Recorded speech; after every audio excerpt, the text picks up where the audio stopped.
share this story because we had the best time moving the King Cromartie House and working with it.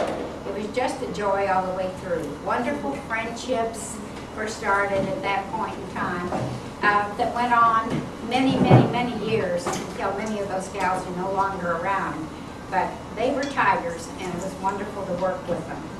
In 1968, the Junior League felt a concern as the community began to grow about our disappearing built history. And at the State Public Affairs meeting that year, the Historic Preservation group put on as one of the topics historic preservation, and the added concern that local history was really not being taught to our elementary school students in a very lively and interesting way. We felt the nudge, and as a Junior League member, we began to look around.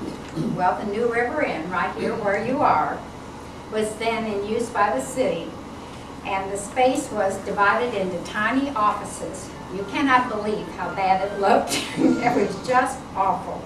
And at that point, they were getting ready to board it up and move out. And so we thought, oh, well, maybe we can do something wonderful with that.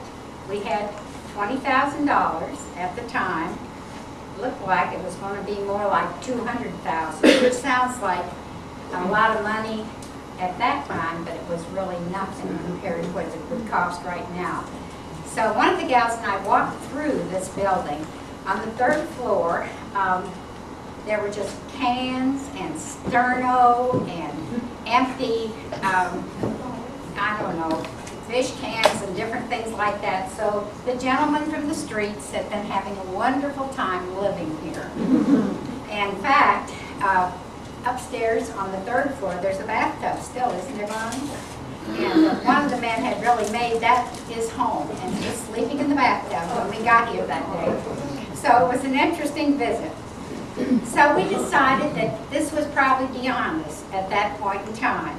So in May of '70, the project funding committee of the league was in my living room, and Virginia Young, you all know who she is, wonderful Virginia Young, said, why don't you girls do something with Mrs. King's old house? And we all looked blankly. I had come here in '58 as a bride, had no idea who Mrs. King might be. I knew who Ivy Stranahan was because everybody in town knew her. She was wonderful. So we soon learned about the Kings, and I'm going to read you the little piece that was in the booklet that we gave away when we opened the King Cromartie House. It says, the King Cromartie home was built in 1907, a sturdy Dade County pine, and represents a fine example of inherently hurricane-resistant architecture of those early days. You notice some of these early buildings are certainly still standing, aren't they? Mr. Edwin Thomas King came to Fort Lauderdale in 1898, and then when there were only 6 white people living in this village, which was part of Dade County, of course, at that time. A year later, Mrs. King and their 4 children came on the first passenger train to arrive in Fort Lauderdale, so that would have been in 1899. He built many of the early homes and business structures in the city, including the first 2 schoolhouses, one that was down off Tarpon River, and then one that was on South Andrews, about 2 blocks down. I guess it's near where that great big new apartment building's coming up now. The first courthouse, the New River Inn, where you're sitting tonight, and he was an inventor of the hollow concrete block, which was used in construction to this day and served this area very well. He brought Miss Ivy Cromartie to teach at the first school, and there were 14 kids. 4 of them were his that came to that school, and he was the first president of the town council.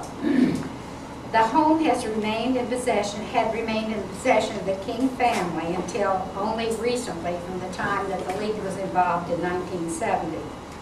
And it was referred to as the King Cromartie House because the last member of the family to live in this house was the King's daughter, Louise King Cromartie, and she was married to Ivy Stranahan's brother.